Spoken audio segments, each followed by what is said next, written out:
Jayabheri constructions కు హైడ్రా నోటీసులు. గత 24 గంటలుగా ఎటు చూసినా ఇదే చర్చ, అంతకు మించి రచ్చ. ఎన్ కన్వెన్షన్ తర్వాత జయభేరి కన్స్ట్రక్షన్ వంతు వచ్చేసింది. ముహూర్తం కూడా ఆల్మోస్ట్ ఫిక్స్ అయ్యింది. 15 రోజుల్లో నేలమట్టమంటూ మీడియాలో, సోషల్ మీడియాలో పెద్ద ఎత్తున వార్తలు వచ్చిన సంగతి తెలిసిందే. దీనిపై చిత్ర విచిత్రాలుగా కథనాలు వచ్చాయి. కానీ వాళ్లకు కూల్చితే సరే, లేకుంటే మేమే కూల్చేస్తామంటూ హైడ్రా కమిషనర్ ఏవి రంగనాథ్ చెప్పారో ఒక్కసారిగా సీన్ మారిపోయింది. ఎట్టకేలకు హైడ్రా ఇచ్చిన నోటీసులపైన టాలీవుడ్ సీనియర్ నటుడు మురళీమోహన్ స్పందించారు. మీడియాలో వస్తున్న వార్తలపైన స్పందించిన మురళీమోహన్ తాను ఎటువంటి ఆక్రమణలకు పాల్పడలేదని క్లారిటీ ఇచ్చుకున్నారు. నేను ఆక్రమణలకు పాల్పడలేదు. 33 ఏళ్లుగా రియల్ ఎస్టేట్ రంగంలో ఉన్నాను. ఏనాడు ఎలాంటి అవకతవకలకు పాల్పడింది లేదు.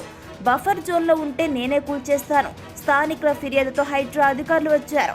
బఫర్ జోన్లో 3 అడుగుల మేరకు రేకుల షెడ్డు ఉన్నట్లు అధికారులు గుర్తించి నోటీసులు ఇవ్వడం జరిగింది. ఆ రేకుల షెడ్డును మేమే తొలగించేస్తాం. హైడ్రా రానక్కర్లేదు. 2 రోజుల్లో తాత్కాలిక షెడ్డును తొలగిస్తామని మురళీమోహన్ స్పష్టం చేశారు.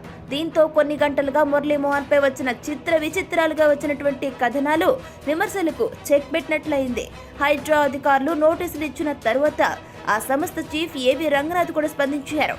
హైదరాబాద్ లోని నానక్రామ్గూడ రంగలాల్ చెరువులో నటుడు మురళీమోహన్ జయభేరి కన్స్ట్రక్షన్స్ నిర్మాణాలకు నోటీసులు జారీ చేశాం. ఫిర్యాదులు రావడంతో చెరువును పరిశీలించాం.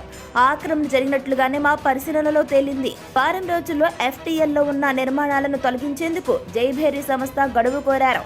ఆక్రమణ తొలగించకపోతే హైడ్రా కూల్చివేస్తుంది అని రంగనాథ్ హెచ్చరించారు. ఇక ఇదిలా ఉంటే సండే అయినా సరే కూల్చుడే అంటూ హైడ్రా నాన్ స్టాప్ గా దూకుడు మీద కూల్చివేతలు షురూ చేసింది.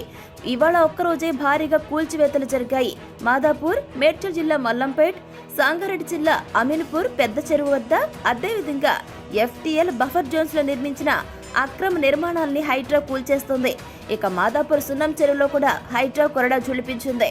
సున్నం చెరువు మొత్తం విస్తీర్ణం 26 ఎకరాల విస్తీర్ణంలో ఉన్నటువంటి షెడ్డులను భారీ బందోబస్తు మధ్య హైడ్రా కూల్చేసింది.